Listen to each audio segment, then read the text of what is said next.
नमस्कार दोस्तों, चलिए देखते हैं उत्तर प्रदेश की बड़ी खबरों को। उससे पहले यह वीडियो आप किस जगह से देख रहे हैं हमें कमेंट में जरूर बताएं। एक शताब्दी से अलीगढ़ की पहचान बने ताला उद्योग सहित अन्य उद्योग अब आर्टिफिशियल इंटेलिजेंस एआई के प्रयोग से अपनी उत्पादकता बढ़ाएंगे और साथ ही अपने उत्पादों की गुणवत्ता को अंतर्राष्ट्रीय स्तर का बनाएंगे।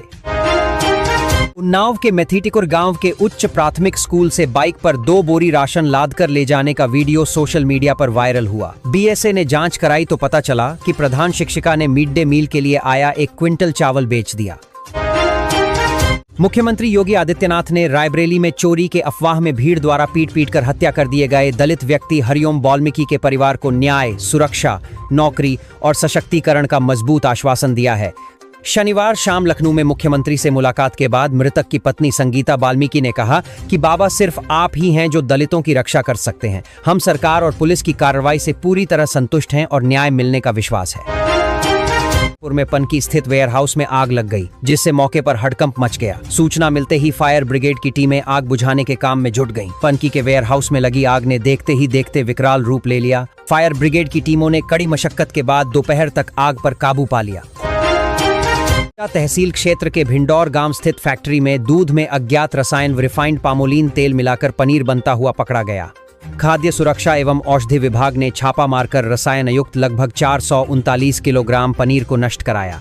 लखनऊ में मिशन शक्ति के 5वें चरण के तहत शनिवार को एरा विश्वविद्यालय में साइबर अपराध पर आधारित जागरूकता कार्यक्रम का आयोजन किया गया। इसमें डॉक्टर सौरभ तिवारी ने बताया कि हेल्पलाइन नंबर 1930 पर ऐसी घटनाओं की सूचना दी जा सकती है। देश के ऊर्जा मंत्री अरविंद कुमार शर्मा ने कहा कि प्रदेश के सभी जिलों को समान बिजली मिल रही है। 24 घंटे बिजली आपूर्ति कराना हमारा लक्ष्य है। अभी जो रोस्टर सिस्टम लागू है, जिसे जल्द खत्म किया जाएगा। प्रदेश में बिजली उत्पादन बढ़ाने का काम तेजी से चल रहा है। प्रयागराज हाईवे स्थित बडौरी टोल प्लाजा पर शनिवार को भारतीय किसान यूनियन के राष्ट्रीय प्रवक्ता राकेश टिकैत का कार्यकर्ताओं ने पुष्प वर्षा कर स्वागत किया। राकेश टिकैत ने कहा, जनपद समेत आसपास के क्षेत्रों में किसान खाद और बीज की किल्लत से जूझ रहे हैं। किसानों को उच्च गुणवत्ता का आलू बीज भी उपलब्ध कराया जाए। से पहले आगरा में FSDA टीम ने बड़ी कार्रवाई की। टीम ने 3 लाख रुपए से अधिक कीमत का खोआ बदबू आने पर नष्ट करा दिया। ये खोआ आगरा फोर्ट रेलवे स्टेशन के बाहर से बरामद किया गया था।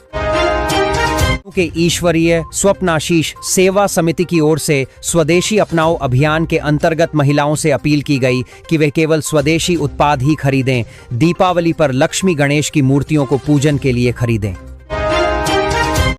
हाईकोर्ट की लखनऊ पीठ ने जगत गुरु स्वामी राम भद्राचार्य दिव्यांग विश्वविद्यालय चित्रकूट के कुलपति स्वामी राम भद्राचार्य के खिलाफ यूट्यूब चैनल और अन्य इंटरनेट मीडिया प्लेटफार्मों पर चलने वाले कथित आपत्तिजनक वीडियो को 48 घंटे में हटाने का आदेश दिया है। मंत्री योगी आदित्यनाथ शनिवार को हथियाराम मठ परिसर में प्रबुद्धजन संवाद संगम में विपक्ष पर जमकर बरसे। उन्होंने कहा कि जो समाज बंटता है वह कटता है। एक रहेंगे तो अनेक रहेंगे, इसलिए हमें एकजुट रहकर राष्ट्रहित में कार्य करना होगा। सुप्रीम कोर्ट द्वारा शिक्षकों के लिए शिक्षक पात्रता परीक्षा TET अनिवार्य किए जाने के बाद देश भर के शिक्षक आंदोलन तेज करने की तैयारी में है। इसी क्रम में अखिल भारतीय प्राथमिक शिक्षक संघ के राष्ट्रीय पदाधिकारियों की 12 अक्टूबर को मदुरई तमिलनाडु में बैठक हुई।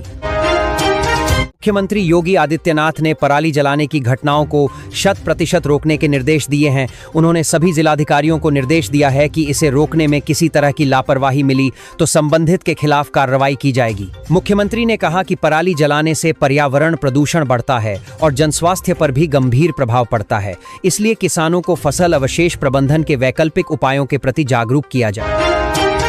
आगरा में लाइसेंस मिलने से पहले ही लोगों ने घरों में पटाखों का भंडारण शुरू कर दिया है। सिकंदरा के मोहम्मदपुर के बाद अब दयालबाग में अमर विहार पुलिस चौकी के पास एक घर में पटाखों का जखीरा पकड़ा गया। न्यू आगरा पुलिस ने पटाखे जब्त किए। दीपावली पर दिल्ली व मुंबई से आने वाले विमानों का किराया आसमान छू रहा है। मुंबई से आने वाली उड़ानें सामान्य से 6 गुना व दिल्ली की 4 गुना तक महंगी हो गई हैं। 20 अक्टूबर को दीपावली है। ट्रेनों में टिकट न मिलने पर अब लोगों को घर वापसी के लिए एयर टिकट बुक कराने पड़ रहे हैं। हाथरस शहर के नवीपुर इलाके में स्थित गलीचा कारखाने में 11 अक्टूबर शाम करीब 4:30 बजे शॉर्ट सर्किट से आग लग गई। आग लगते ही कारखाने में काम कर रहे मजदूरों में भगदड़ मच गई। तंग गली में कारखाना होने के कारण दमकल विभाग को आग बुझाने में कड़ी मशक्कत करनी पड़ी। प्रयागराज में पुरी पीठाधीश्वर स्वामी निश्चलानंद सरस्वती जी महाराज ने कहा कि सभी के पूर्वज हिंदू थे। जब तक हिंदू सुरक्षित है तब तक पूरा विश्व सुरक्षित है। पुरी शंकराचार्य ने यह बातें शनिवार को झूसी स्थित शिवगंगा आश्रम में 7 दिवसीय प्रवास के दूसरे दिन पत्रकारों से बातचीत के दौरान कहीं। लखनऊ में पशुपालन विभाग से ट्रेनिंग के बाद पशु मैत्री के रूप में काम करने वाले चंद्रशेखर व वीरेंद्र ने शनिवार को दिल्ली में प्रधानमंत्री नरेंद्र मोदी के हाथों सम्मानित होकर जिले का मान बढ़ाया है। धन धान्य कृषि योजना के तहत 42,000 करोड़ रुपए की योजनाओं का शिलान्यास लोकार्पण के मौके पर प्रधानमंत्री ने कृत्रिम गर्भाधान योजना में उत्कृष्ट कार्य करने पर दोनों को यह सम्मान दिया। दीपावली से पहले अवैध पटाखा निर्माण और भंडारण पर रोक लगाने के लिए प्रयागराज पुलिस ने विशेष अभियान शुरू कर दिया है। पुलिस मुख्यालय के निर्देश पर 10 से 25 अक्टूबर तक चलने वाले इस ऑपरेशन के तहत जिले भर में छापेमारी की जाएगी। इसका उद्देश्य पटाखा फैक्ट्रियों या गोदामों में किसी भी हादसे को समय रहते रोकना है। के चौधरी चरण सिंह विश्वविद्यालय के पंडित दीनदयाल उपाध्याय छात्रावास में छात्रों ने पेट्रोल बम बनाकर फोड़ा। इसके हॉस्टल में अफरा तफरी मच गई। विश्वविद्यालय प्रशासन ने मामले में गंभीरता दिखाते हुए छात्रावास में रह रहे 200 छात्रों को नोटिस जारी किया है। बरेली में central UP chamber of commerce and industry society की ओर से नगर विकास, ऊर्जा व नगरीय रोजगार विभाग मंत्री ए.के. शर्मा को ज्ञापन सौंपकर औद्योगिक समस्याओं से निजात पाने की मांग की। नए सर्किल रेट के बजाय बाजार से कम दर पर भूमि उपलब्धता का अनुरोध किया। प्रदेश में सर्दी को लेकर रोडवेज के अधिकारियों ने तैयारी शुरू कर दी है। कोहरे से निपटने के लिए 685 बसों को फॉग लाइट से लैस किया जाएगा।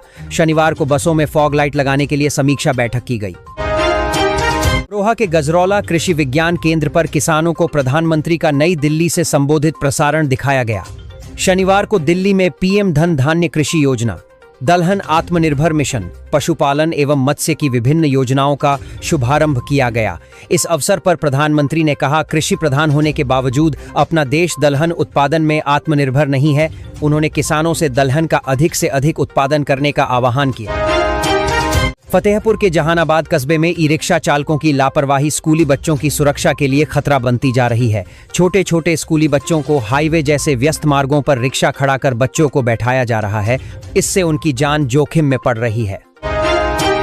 मूल रूप से गोरखपुर, उत्तर प्रदेश निवासी वीरेंद्र विमल ने आपराधिक मुकदमों से बचने के लिए खुद को मृत घोषित कर दिया। उसने दिल्ली नगर निगम से अपनी मृत्यु प्रमाण पत्र बनवा लिया था। इसके बाद कोर्ट ने इसके केसों को बंद कर दिया, मगर दिल्ली पुलिस की अपराध शाखा ने जांच कर आरोपी को गिरफ्तार कर लिया।